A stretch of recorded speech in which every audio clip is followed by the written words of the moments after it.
Rahim. Honorable members of the Presidium, Moses Khawatin और हज़रात, अस्सलाम वालेकुम।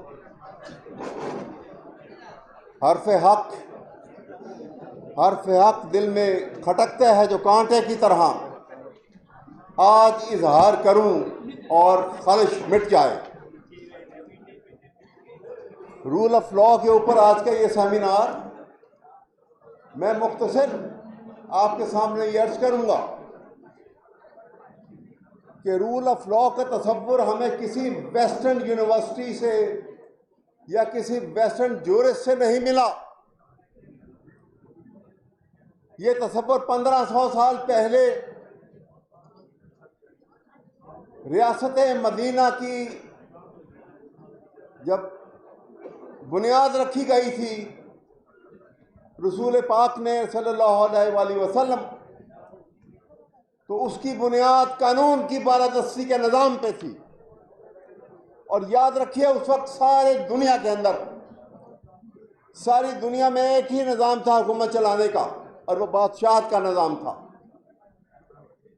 जिसने जितना इलाका फतह कर लिया वो वहाँ का बादशाह, वहाँ का उस इलाके का मुंह से निकला हुआ लफ्ज़ उस इलाके का कानून, लेकिन वो खुद उस कानून का पाबंद नहीं है। ऐसे ज़माने में, ऐसे दौर में रसूल पाक ने प्रैक्टिकली पहली दफ़ा कानून की बालादस्ती के निज़ाम को नाफिज किया और कह दिया कि स्टेट ऑफ मदीना में कानून के सामने सब बराबर हैं। Everyone in state of Medina is subservient to law.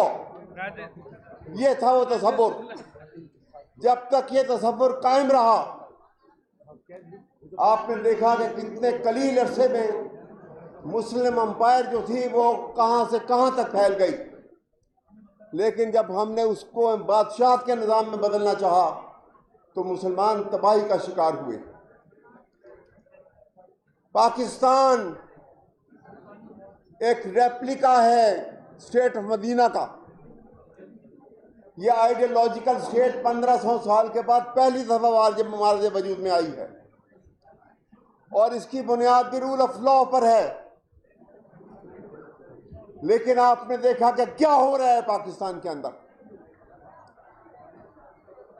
आइन मौजूद है, रूल ऑफ लॉ मौजूद है, लेकिन सिर्फ लिखने की हद तक, किताब की हद तक। अदरवाइज यहाँ पे एक नेकेड डेस्पोटिज्म, उसकी हुकूमत है। ये निज़ाम नहीं चल सकता।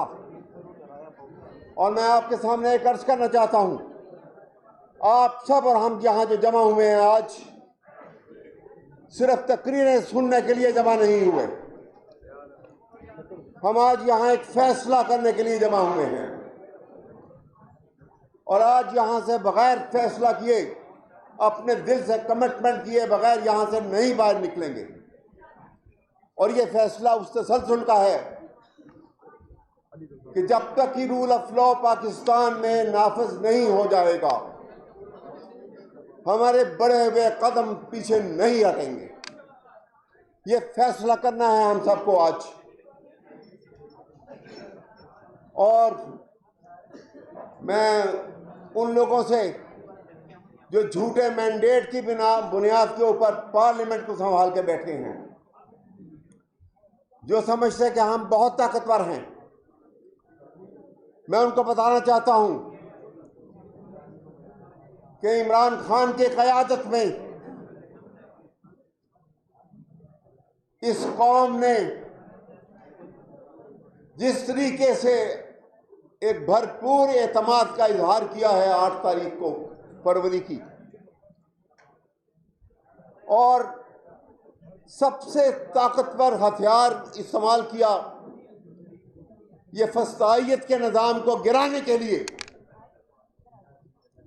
और वो हथियार था वोट का हथियार। लेकिन डाका मारा गया, मैंडेट को चोरी किया गया। हम आज यहां इस कमिटमेंट के साथ यहां से बाहर जाएंगे कि इस डाका जनी को हम कायम नहीं रहने देंगे, नहीं रहने देंगे। यह हमारा फैसला होगा यहां पर। और यह हमारी खामोशी, मैं उनसे ईमान बाला वाले जो बैठे हैं ऊपर जारी मैंडेट के साथ, मैं उनको ये पैगाम देना चाहता हूं कि हमारी खामोशी को बुज़दिली मत समझना। कि जैसे फैज ने कहा था, हमारी खामोशी बस दिल से लब तक एक वक्फा है। ये तूफान है जो पल भर बर लबे साहिल ठहर जाए। और ये याद रखिएगा कि हमें अपना मकसद हासिल करने के लिए, पाकिस्तान की सालमियत और बका को कायम रखने के लिए, अगर आग के दरिया से गुजरना है तो गुजरेंगे। ये हमारा फैसला है। और ये जब तक नहीं जाएंगे, जब तक हम इस कमिटमेंट के साथ सामने आके खड़े नहीं होंगे। कि जैसे कहा था, तो मैं आपके सामने ये अर्ज करूं कि यह फसाइयत का निज़ाम है, और फसाइयत का निज़ाम को मैं फ़िरौनियत कहता हूं। और इसलिए मैं आपके सामने ये कहूंगा, और आप मेरे साथ कहिएगा, कि ना गुफ्तगू से ना वो शायरी से जाएगा, असा उठाओ कि फिरौन इसी से जाएगा। तो जनाब, ये तसलसल को कायम रखने के लिए आपने जब तक अपने पांव पे खड़े रहना है, एक चट्टान की तरह पीछे नहीं हटना। और आप देखेंगे कि किस तरह से ये कामयाबी जो है वो इंशाअल्लाह ताला इमरान खान की क़यादत के अंदर पीटीआई ही वो जमात बन के निकलेगी, वो सरफरोशों की जमात कि जो पाकिस्तान की सालमियत के लिए आज कसम खा के निकलेंगे कि अगर हमें अपनी जान की कुर्बानी देनी है तो हम दरेक नहीं करेंगे। और यहाँ पे मैं आगे भी कहता हूँ, एक शेर कह के आपसे इजाज़त चाहूँगा वक्त की किल्लत के बायस, कि इमरान खान का हमेशा से ये पैगाम अपनी नौजवान नस्ल के लिए, अपने जोशीलों और जोश से भरे हुए, जिनमें अक्ल फहम भी है, उन बुकला और उन नौजवानों के लिए कि जो पाकिस्तान का मुस्तकबिल है। आप ही ने पाकिस्तान को बचाना है, और आप ही ने लेकर वो दिन जब आप ही कामयाब होंगे। और मैं ये कहूँगा कि वो गम जो इस वक्त तेरी बाहों के गुलिस्तान में सुलग रहा है, वो गम जो इस वक्त तेरी बाहों के गुलिस्तान में सुलग रहा है, वो गम जो इस रात का समर है। कुछ और तप जाए तो अपनी आहों की आंच में, तो यही शरर है।